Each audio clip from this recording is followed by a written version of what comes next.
nope. I take that guy.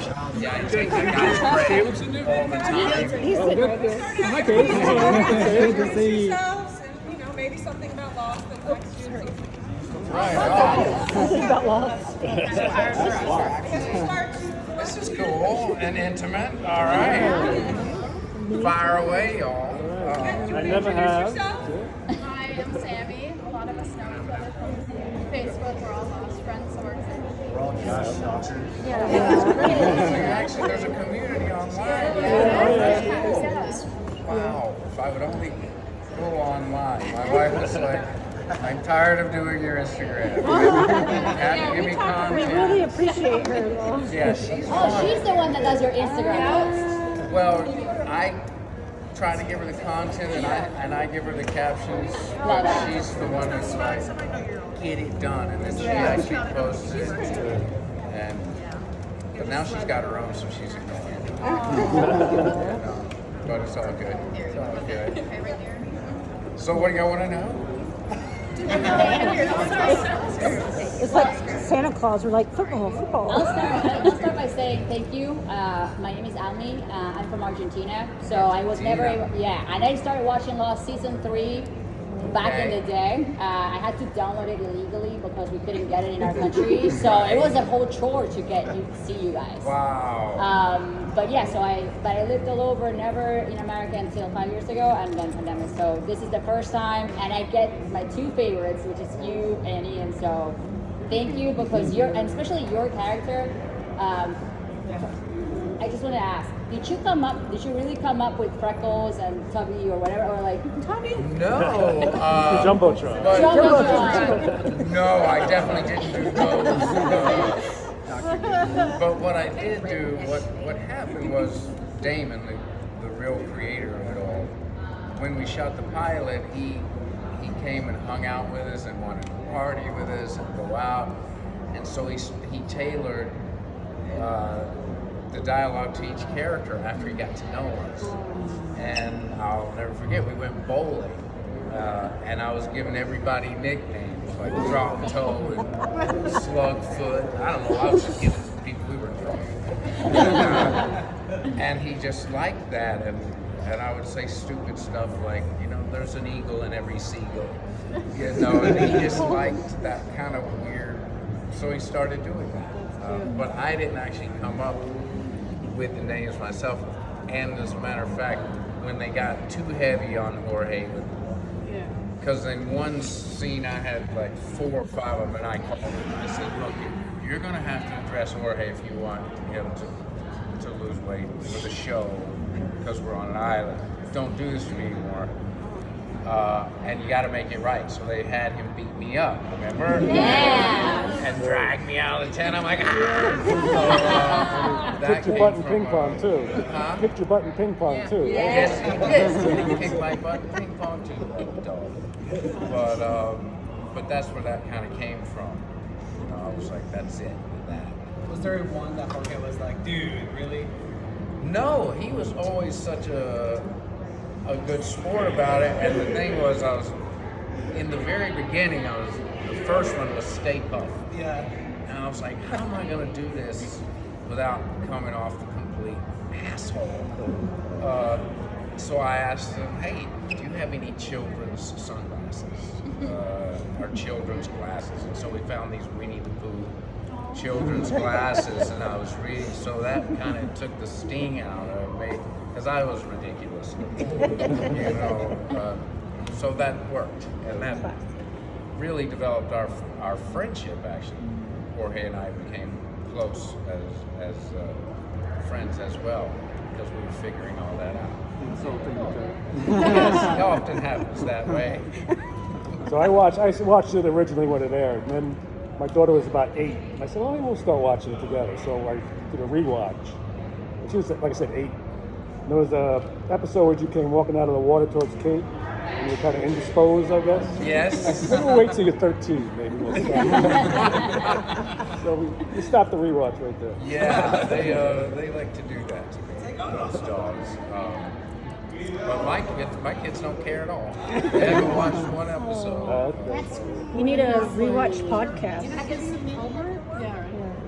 They've seen Yo Gabba Gabba. Because I did that for them when they were babies. We actually had to band it from the house. Because my boy would play those songs over and over and over. And we were all like, as a family, we're like, that's it for Farmer Josh. We're retiring him. But no, they just never, they saw Mission Impossible because it's just quickly. I just left the opening thing and then it's over. But that's okay. When you were in Community, like doing the big Community? Yeah, that was great. That was fun. That was a lot of fun. And I had gotten to know Chevy on another movie, which tanked like hell. But we became good friends on it. And he would just, because he was a huge Lost fan, him and Jane, his wife. So he'd just leave random messages on my machine. It's the taller, more famous guy. Yeah. Anyway, he had a question about Lost. He would just always pepper me with stuff. It was fun. Colony was awesome.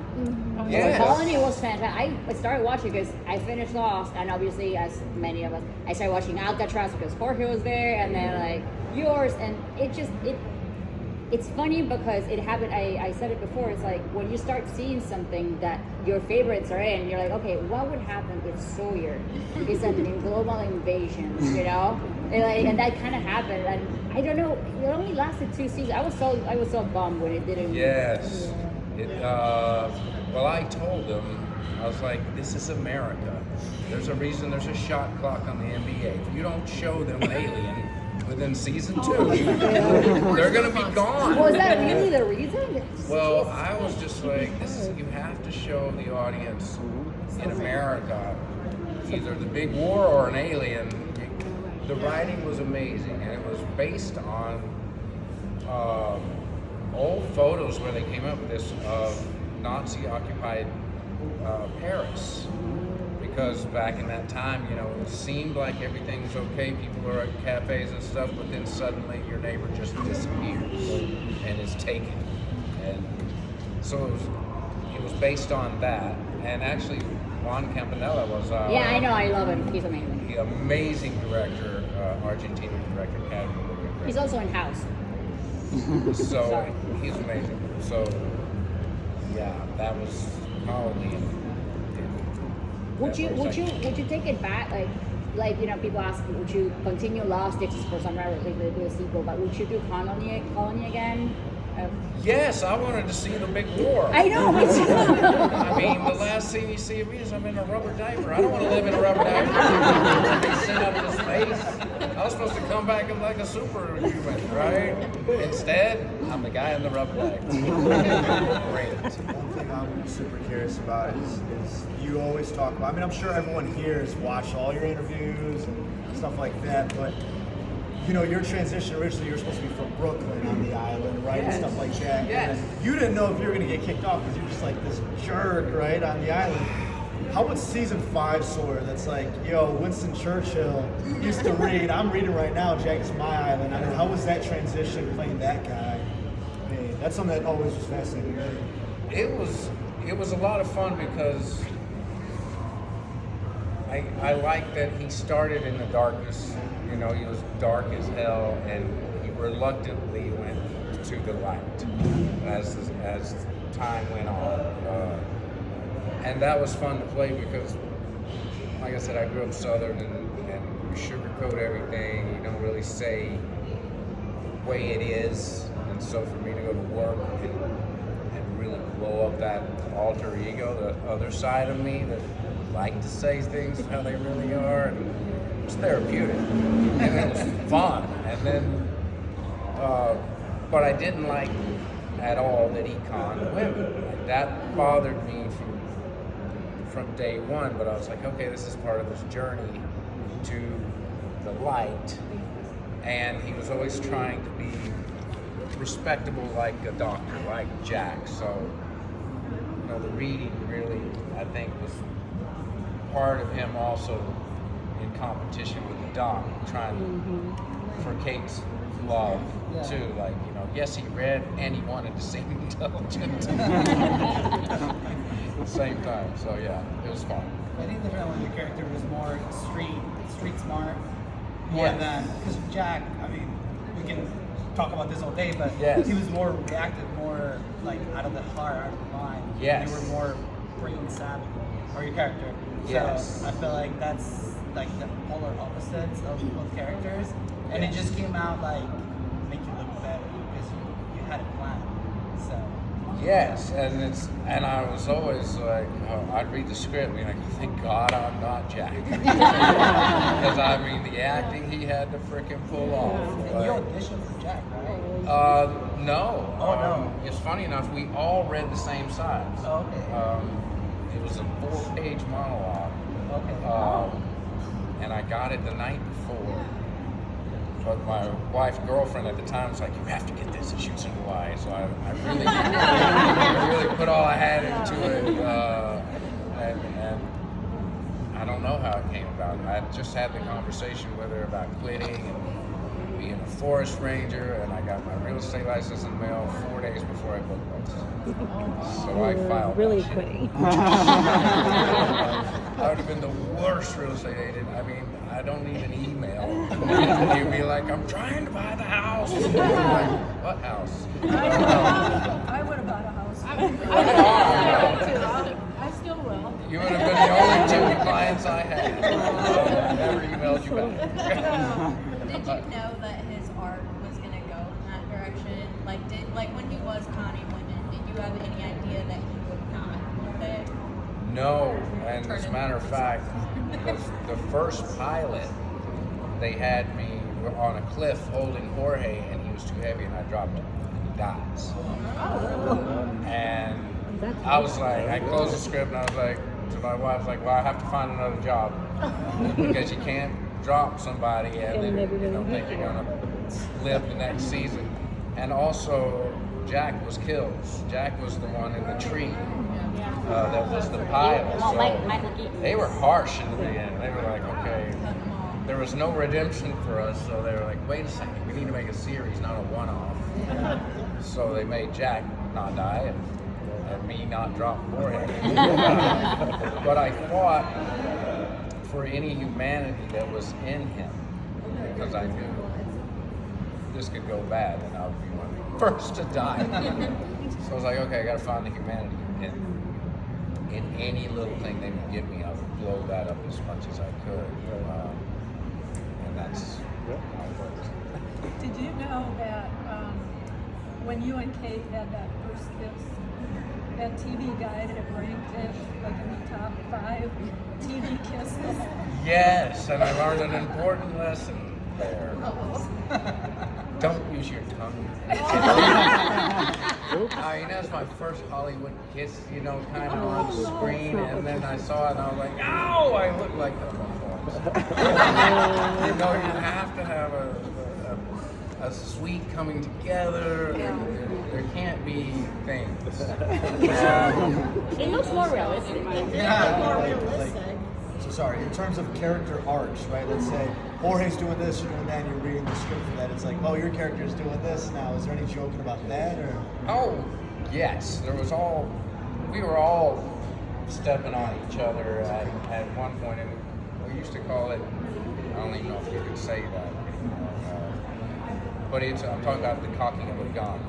We used to call it, when we were confused, the inappropriate cock. We were like, no one knows what to do, cock the gun. And so there was a lot of that going on for no reason. You'd start to do a hike and then suddenly everyone's like,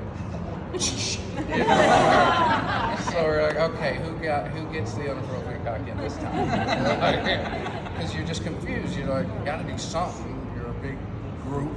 You need to activate something, so. But it's funny, you were talking about being liked, I guess, but at the beginning you were like this villain who stole everything, Yes. screwing everybody over. But by even like the 3rd or 4th episode, they would just automatically blame you for stuff that you had nothing to do about. So you kind of you flipped it where you became this sympathetic character because, look, they're blaming Sawyer again. He had nothing to do with the breathalyzers or the inhalers. Yes, and every girl on the show punched me. I don't know if you guys realize that, but every new girl that came on, I got punched. So that's how you kind of became, yeah. So you became more of a likable character. Yes, as long I could say whatever, but I had to take my beatings. See it through you in the ditch, so you know. I got some good tags. And the first one when I was tortured on the tree, Evie really bloodied my whole mouth because she did a perfect miss with her hand, but her elbow. So she's like, I was like, Wow. that hurt. So make you pay for that tongue. Tongue in your mouth. Tongue in your mouth. I get you. You know, I get you. You know that was the take that ended. It did. That was the take of it. Better. My Okay. reaction for real. I was like, You like spit right after. yeah, wow. But a lot of things like that when you're doing action, you get hurt. You get hurt a lot, but it's fun. I became sympathetic when you needed glasses. Yeah. Right. Okay. Yeah. Or They when were good Jorge at- tricks you into being at nice. fixing that thing, and then the audience, like I said, turned on me about the frog. Yeah, that was big. I wouldn't do that to a frog. Unless I was going to eat it. That was a small frog. Right? Or they don't care about the Or it's boar. delicious. Frog. It's a frog. No, I didn't like the boar killing either. No, I knew they had to do it. But the frog they actually had, the live frog, was a real poison dart frog from Amazon. So I had to put on a block barrier, like a clear, and it still tingled through my hand. But I thought that was amazing. I got to hold a real. Were they resilient trying to poison kill dart you frog. between the shark bait and poison frogs? I mean, what were they trying to do to you? I don't know. The worst was, remember the pig that came in my tent? Yeah. You know where they hired that pig from? Hannibal. Remember those pigs in Hannibal? Those massive pigs? It was 800 pounds. And they had me laid down. Where you just like shit. I was laying there and, you know, they put all this raw meat around it. Just throw it out, you know, the handler of this pig. And there's like, okay, you're dreaming, so close your eyes. So I close my eyes, I'm supposed to be dreaming. And then something's hitting my boot. I thought they was checking lightings. They were rolling. And I looked up to an 800-pound bull over me. And I startled a little like that, which startled the pig. But he turned around and there's 25 people there with a camera, so he turned back to me. And I was like, oh shit! No! And then he took off. And luckily he took off and didn't like gore me because he got the tusks. Sure. It was the real deal. So that was the scariest one. There's also the episode where you're supposed to not be able to do a fish. I thought that was pretty unrealistic. The what? Where you don't know how to catch a fish. I was like, isn't that kind of unrealistic? That's for Soy? unreal. I am a fisherman. I fish all day long. Sometimes. On Yellowstone, we were Oh, hoping that you would be a cowboy. No kidding. And that's like, I know Taylor. Taylor's a friend of mine, so I had ridden horses with him, the creator of the show, a year before Slide, and horses raining. So I'd slid 7 times. We did the spin around. And we party together, me and his wife, and my wife, and you know, like real cowboy shit. And then he books me like at the Wall Street job. I called him. I was like, "What are you doing? What's going on?" It was He's like, what "Well, you're a Sawyer good wanted. fisherman. You're really good job." That's what he told me. I was like, "Fine." He did write both of those things in there. That's interesting, yeah. Yes, that was a trip because working with real rattlesnakes, obviously. The one on my face was a rubber one, but what they do is they bring the real ones out, and they have the handler next to the lens because they want it to bite at the lens, right? And he has this yellow rag, and he's taunting them. But when they start that rattle, all your skin is your hair just stands up naturally. You're like, oh shit, that's a real one. Fine to get out of here. And they're big. They were big, so it was like. I out of in Lost. So, and I know that you haven't watched it in 20 years, but you remember Yes. your feelings. Yes. So, of the big questions or the questions about the show itself, because I'm sure you guys had theories because you didn't know what was going to happen next. So obviously everybody was theorizing as we were. Exactly. What was your biggest thing that you didn't get an answer to that you would like to have known, or maybe you had to ask on the side, but you know? There's a few of those. Like, what happened to the shark? The Dharma shark? Yeah. What happened to that horse? Yeah. It was a great horse. We would have been riding that horse, I thought, or eating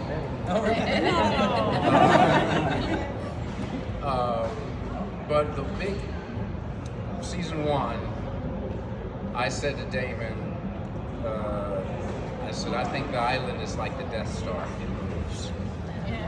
And he looked at me like serious, like we've been talking to him, and I was like, we did not have this conversation.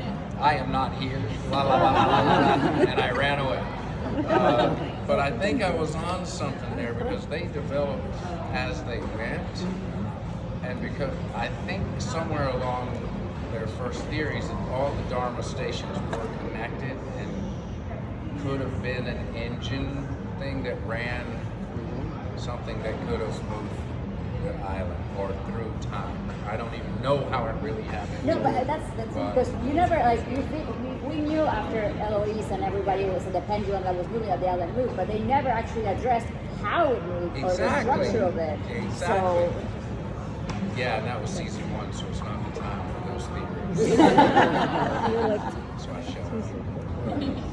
I'm supposed to tell you that my friend named her car after you, and my friend Miranda just had a baby and named it Julian, like Juliet's nephew. Have you ever had anybody name their child Sawyer or anything like that? Yeah, it's pretty funny when that happens, you know. You're like, and a funny one was my pool guy when I moved to Santa Barbara, and he was my pool guy. He is a Nielsen ratings family, so he was like have parties. He was like, I'm having a party to support your show, you know, for Colony to do that for me, and he named his daughter Sawyer. So I just met her 3 weeks ago. She's grown on up, but it's touching. It's amazing.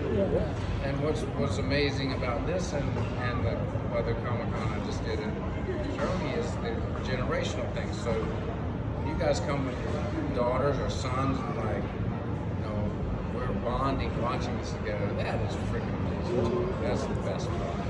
I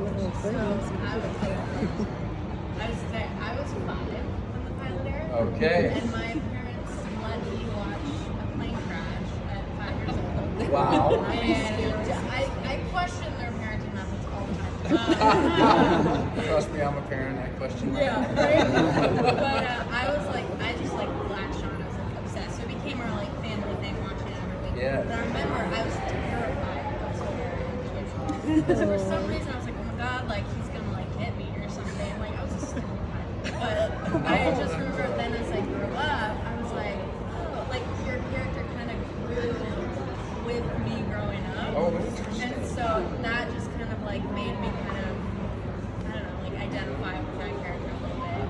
And so I think it was nice to see. And then obviously when we're all groupies of the documentary. And so, right, so watch the crime. See it. I'll ask Ralph to I wonder why no one even Blu-ray told me it was on. Should have been at the premiere, my friend. I know. No one asked me about any of it. I kept asking, when is this coming out? Because I was one of the first to sign on. No one would do it. And I was like, why not? It's been 20 years. I was like, I'll do it alone. No, you're good. You're good. I did that, and then Damon and them talked about being on board with JJ, and then other characters were calling me, like Dan and Harold, and everybody like, you doing this? I'm like, hell yeah, I'm doing it. Why shouldn't we? It's been 20 years. No one told me. Well, you were great. Look right here. I'm serious. I thought I would have been there. When did this happen? September 22nd. The anniversary. I should have been. Absolutely. Let's do another one for the 25. Let's just have our own lost home. Can I ask you about Duster? Yes. Like, do we know when? Oh, yeah. What are we like looking forward to Yes, with I that? just got an announcement. Is that? This is, okay, when we were in Hawaii for the concert, Yes. this is the group of everyone in the church. Oh wow! Yes, it is. Turn sideways. Turn sideways. So you have everyone right here in the church. That's what they are. Wow. And then that's true. That's fine. Yeah, And that was the and premiere. Wow. the first day. We'll throw it up. You Maybe can they'll hope. call me. So you're gonna start your rewatch tomorrow? Yes, I'm gonna try to start. I'm gonna get my kids on. A rewatch podcast? Yeah. No, they need to watch something Dad did. Yeah, do a rewatch podcast and have guests come on and talk about it. Okay. You can make money Duster off they this. can't. Because it's the 70s. Duster is a wild ride. Now that shit is fun. It's like Sawyer, that a much breezier, like what the fuck ever kind of Sawyer. Ruby Sawyer. He's groovy. He's groovy. His name's Jim Ellis. Like the car place? Jim Ellis, yeah. And I'm a fixer for the Mafia in 1972. So I'm a wheelman. I drive a Duster. That's why it's called the Duster. It's a 340 Duster. And I went to stunt school, so I do a lot of my own stunts. They cannot believe they let me do this shit. But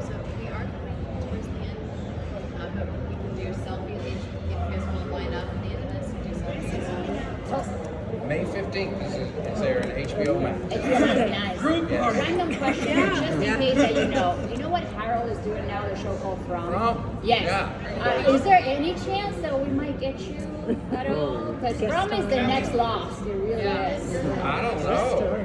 Talk to Harold, tell him to give me a job. I will. I'm gonna call all of them. Don't go at night. Don't go at night though. I just met Harold recently. Let me hear you say son of a bitch. Yes.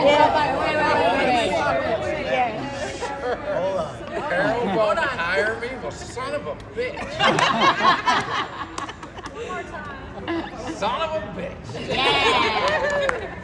I mean, that was, the on the pilot, you know what I'm saying, son of a bitch, left, right, and then on the, like, third episode in, they're like, please tell Mr. Holloway he's not even to refer to the word shit. He can't even say shit. Well, shit. I'm like, but I'm saying son of a bitch, which is way worse, isn't it? Am I wrong? But that's apparently that one got through. He dropped an F-bomb. That's it. There's an F-bomb. And she's running with the tequila, right? And then she drops, she steals it from you. She takes it from you, you give it to her. She slips, and it's very clear. Well, when Anna Lucia throws you back down in the ditch and she closes it, the scene goes dark and you go, bitch. That was fun. Michelle was hilarious. I didn't like her. You shouldn't have done it. Oh. Limited resources. I mean, do what you can. Right? You know. But that's like one of the things like you At least Nick. you did something bad, but then at the end they show something that almost like redeems it. Like when you're like when she passes away and you're in the bunk with Jack. Yes. And they're like, shit, like I feel bad about this. Like they show your human emotion, like, and that's one thing that almost like an Easter egg to like, oh, this guy's good. They just doesn't let anybody show that he's good. So that was one quality that's so good. Awesome. I fought for that one. Yes, he's good. Cool. You're amazing. Thank you. Enjoy that, y'all.